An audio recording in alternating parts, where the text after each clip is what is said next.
For USCFootball.com, Connor Morrissette and Chris Toad Trevino on Halloween. Happy Halloween, everyone. Jack Smith out today. He had a class assignment field trip. They were going to a Clippers game. I don't blame him for missing practice today. But Chris, it's me and you today. Heard from just about everyone. Fortunately, though, we got to start with Zion Branch. Out for the year, Lincoln Riley confirmed. A tough blow for a player who was up and coming this year, and it just sort of locked down a starting role and a big role. Yeah, it's a huge loss for the defense for a young, really athletic safety and really talented. Obviously, he was a top 50 prospect coming out of high school and so much promise for him. And obviously, he was injured his freshman year, tearing his knee, the same knee he injured in the Cal game. Saw him on the sidelines with the ice on the knee, the crutches. So just a big blow for a defense that was just needing a little bit of momentum going into this big game against Washington, and Zion was the future of that defense. So it is a very hurtful thing. I had been hearing earlier in the week that there was some optimism that maybe it wasn't as bad as it did, but Lincoln Riley did confirm today that he had a procedure. I believe he said this morning that that's going to end his season for USC, and it's just a tough blow all around because he is a very talented guy and a guy fans wanted to see play more because he can grow. As I said, he is the future of that safety position. We heard from Zachariah, Zion's brother, Zachariah Branch, and he talked about how he was really bummed for his brother, but he will bounce back and just staying positive right now. So really tough blow for that family and for Zion, of course, who was coming on so strong. Hopefully next year he's able to come back and pick up where he left off. But Chris, like I said, no media tomorrow after practice, so we got everyone today. Lincoln Riley, Alex Grinch, a bunch of players, I think 13 total players. I guess we can start with practice observations. A couple of key defensive backs were back today. And just to clarify, when he says practice observations, he means watching them do team warm-ups, because I timed it today. We actually got in for just under 7 minutes. So just under 7 minutes was our time to watch practice. And the most notable thing for me is that obviously they played Michael Jackson's Thriller for us to walk in. So a little bit of fun with the musical choice. But then the other part is that Max Williams and Jacoby Covington, two key defensive backs who have missed several games or a few games over the last couple weeks, were back in full pads. Now, did they do a full practice? I cannot say, but they did the team warm-ups and they came out in full pads. So I think that's a positive start for two critical guys, one being a safety or a starter at safety, and then another one who has been critical and was critical to that win against Arizona and hasn't played since. I know I'm a newbie, but I think instant analysis, the point of it used to be we'd talk more about what happened in practice, and now when we're only getting 7 minutes, there's not much to talk about what happened in practice, so it's more of relaying what the players and coaches said, so we can move on to that right now. Lincoln Riley, I asked him what gives him confidence that his defense can improve, because he talked about the 5 to 10 plays they need to improve. That's what's going to get them there. I asked him what gives him confidence that they can make those adjustments, and he said the Cal fourth quarter stop when USC had the fumble, Caleb Williams lost the ball, Cal had the ball at USC territory, and then the Trojans held Cal to a 4-and-out. Riley said that's all the evidence he needs to see that makes him believe USC defensively can turn things around. He didn't seem too happy that I asked that question. What were your takeaways from Riley's press conference today, Chris? Well, to answer that question, you talked about, that fourth down stop can be the galvanizing point for this unit, hopefully bounce them into a very great performances against Washington, Oregon, and UCLA to keep their Pac-12 dreams and maybe college football playoff hopes alive. They're not ruling that out. They're not ruling that out. Maybe we'll mention that later, but maybe that is the point. But you have to point to the other fact that USC's defense gave up potentially the game-tying touchdown right after they went down the field and scored. I feel like that would have been more of a galvanizing point. If they had gotten that fourth down stop, USC scored, and then they picked it off, or they stopped them, or they stopped them on fourth down. No, they went all the way down and scored. And, credit to Justin Wilcox for having the balls to go for 2, and it didn't play out for them. Jalen Smith makes a good play. Francisco Mendoza was under pressure. USC did step up in that moment, but they still, it's the difference is very razor thin that could have been a loss for USC. We've seen that 2-point conversion go down and USC lose. We've seen that so many times with the Utah game, with Tulane last year. This is a deja vu moment.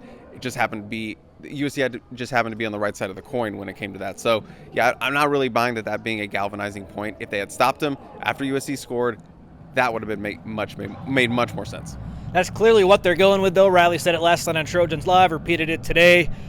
That's his talking point for the week. Let's get to Alex Grinch. Chris, you were in on that scrum. He talked about how the defensive standard, it just hasn't been there to the standard that he wants to hold his unit to. Elaborate on that a little bit. He said the standard for that defense, and it's one they're trying to build, is that 5 yards is a bad play.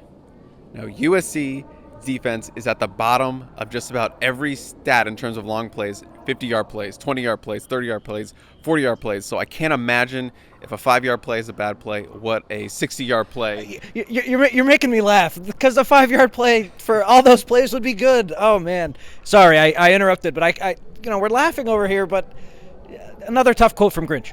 Yeah, I mean, he said their standard is obviously way off. That's what he said. First and foremost, he said it's way off. He was also asked about like the pressure that he feels, and just going back to the plays real quick, he did mention that he is super frustrated by them. The whole team's frustrated by them, especially the running plays, because he feels like they have the numbers, they load the box, whatever, and then they spring it loose and bam, Jaden Ott's running for 63 yards on 3 plays after he busted one for 40 yards. So he said the run game ones are the most frustrating. He says you can't really characterize them all as the same because different situations, but for the most part you can, because they're big plays. They hurt USC's defense, they hurt the momentum, they hurt the team, yada yada yada. He said the standard's way off, obviously, and then going back to the pressure, he talked about how it's on him, and he is not living up to what is expected of him, more or less. But we've heard him say that before. We've heard him fall on the sword multiple times, like the defense isn't getting done, we're not getting it done as coaches, I'm not getting done as a defensive coordinator. So Again, something we've heard before, but something he echoed again in this time around, even though USC did win. I feel like we were covering another loss because they gave up 49 points to Cal. I believe USC's allowed 5 runs of over 40 yards this season, which is tied for 109th nationally. Not very good. Caleb Williams, I spoke with him, and it was nice because there were so many people today. It was only me and a few other reporters. I got to ask him a couple questions. I started by asking him, because on his podcast yesterday, he talked about how the message from the coaches a little bit has been, don't totally rule out the college football playoff this year. With our schedule and just the way things are set up, maybe this year could be the year where a team with 2 losses gets into that 14 playoff. Caleb said that has been a message from the coaches. And he also talked about how after the Utah game, Lincoln Riley called him on the phone, and it sounded like it was a phone call that just kind of relieved some pressure. He said, Riley said to Caleb, we've gone through some crazy moments in college football, going back to Oklahoma, coming here to USC, taking over for a team that was 4-8 and improving. Everything's kind of been crazy. No one could have predicted it. Let's have an unpredictable finish. That, to me, made it sound like, just take it easy a little bit. We've gone through a lot. Let's relax the pressure a little bit. We got 2 losses, but let's just play with house money. I thought that was interesting. And then I asked Caleb just about the pressure that he's feeling specifically with the NFL, with winning the Heisman last year, with the defense not playing well. He said he doesn't feel pressure and that he takes it all in stride. I just wanted to ask him that because a lot of people have been speculating he's stressed, he is feeling a lot of pressure. Kind of ducked the question a little bit. I don't blame him.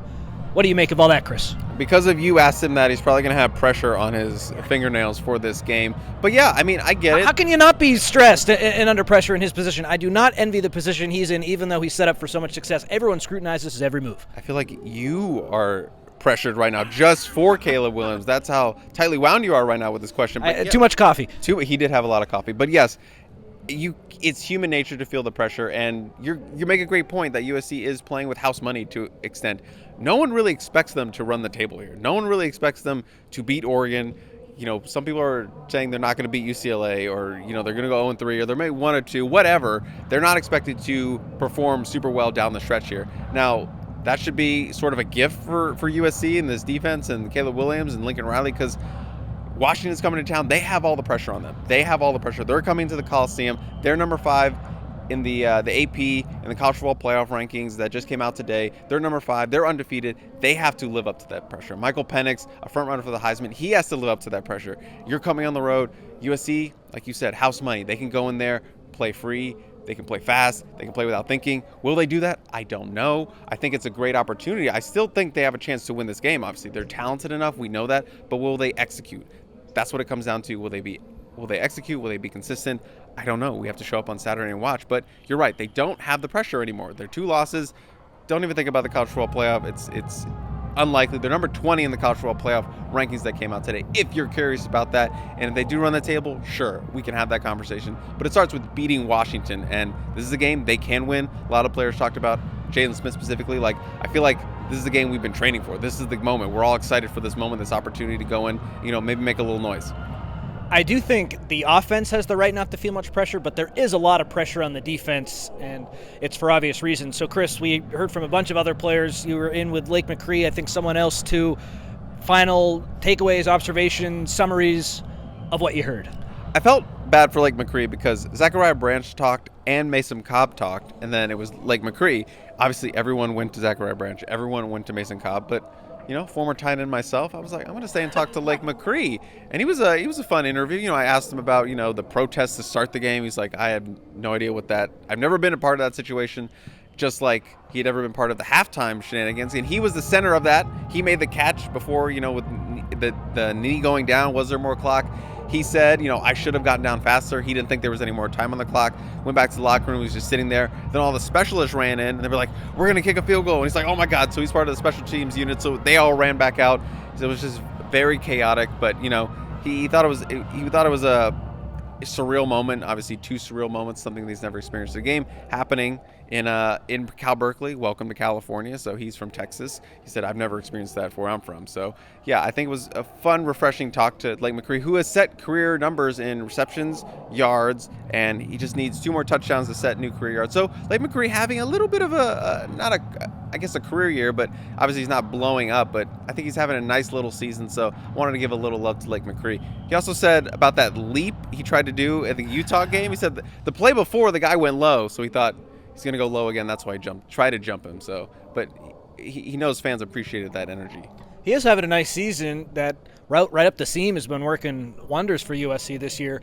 I had a chance to talk to Justin Dedich, another situation where I was one of the only reporters in there, and he talked about how the offensive line, it is coming together, it is gelling, but it's different from last year when everyone knew each other and they had just been together for so long, only bringing in the one transfer and Bobby Haskins, I believe, from a unit that was just they'd spent so much time together. He also said, yeah, we haven't gelled maybe the way people expected, but I've had 4 offensive line coaches here. The fact that guys who've come in have gotten other coaching elsewhere, that might not be a negative. It's a positive when you get a lot of different perspectives. I thought that was really interesting. He shouted out Emmanuel Prignon for coming on strong these last couple weeks.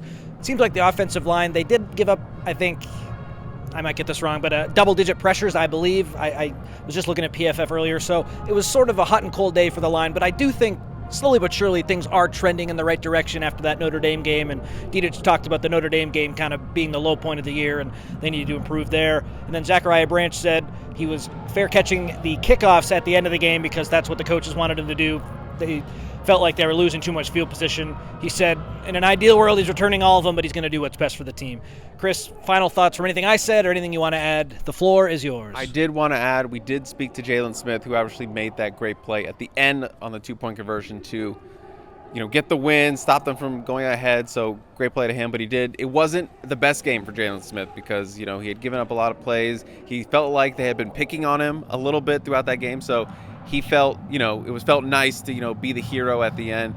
I asked him what Alex Grinch said to him on the bench because I saw them, go on the bench together. He said he thought I was Eric by how high I got up in the air climbing the ladder. He was like, Eric Gentry out there because, obviously 6'7". They're both on the same side of the field. But, credit to Jalen Smith for getting up. He's an athletic specimen. We knew that out of high school. The guy can leap out of the gym. So, showing off that athleticism, getting up high to tip that away and volleyball it out. So great play to him. And, he said they're very excited for the opportunity. No one would say that this is a big game. This, everything kind of rides on this. But they were just like, we're ready for this game. We're excited for this game. We want to go out and play and put our best foot forward and maybe, turn this thing around or get it rolling for the end of the year. And one more thing before you end the game. So whatever you want to say. End the game. End the scrimmage. One more thing you got. Oh, I thought you had one more. Okay, if I got one more thing. No, I have one more, but I thought you were saying you had one more. I'm throwing it back to you. My last thing is what I've been saying for a few weeks now. The college football playoff, maybe it's not totally out of the picture. I think it is. No 2-loss team has ever made it, but USC still is in a position to have a very special season and surprise some people down the stretch. They're really still fighting and really playing hard, and I don't think you can discount that. It would be one thing if the team quit and just kind of mailed it in, but I think it's just more a lack of execution in terms of a team that's not trying really hard. And if you're a fan, the most important thing is that your team puts it all on the line and is giving it everything they have. I think USC's doing that. The fans are frustrated. I get it. But still be bought in, I think, because USC's trying the best they can. That's my final thought. Do you have anything else, or let's end this long instant analysis? The Coliseum is sold out. We'll see. It should be rocking this weekend. We'll see. It should be a fun environment. Number 5 coming to town. You can get a win over a top 5 team, and make things really interesting going into the Oregon game. But again, which one's going to show up? We don't know. That's why we show up on Saturday. Connor, I just need you to ask me trick or treat. That's all. It's Halloween, so. Trick or treat. Uh-oh. If you've made it into minute 15 here, you're in for a surprise. Oh, thank you. Chris gave me some candy. So we'll wrap it up there. For Chris Toad Trevino on Halloween, I'm Connor Morrissette with 3 pieces of candy that I'll eat right when this wraps up. This has been Instant Analysis. Tune in to YouTube for all the interviews that we just talked about, and at uscfootball.com we'll have stories and the best coverage of USC football anywhere. Thanks so much for tuning in, and we'll see you next time.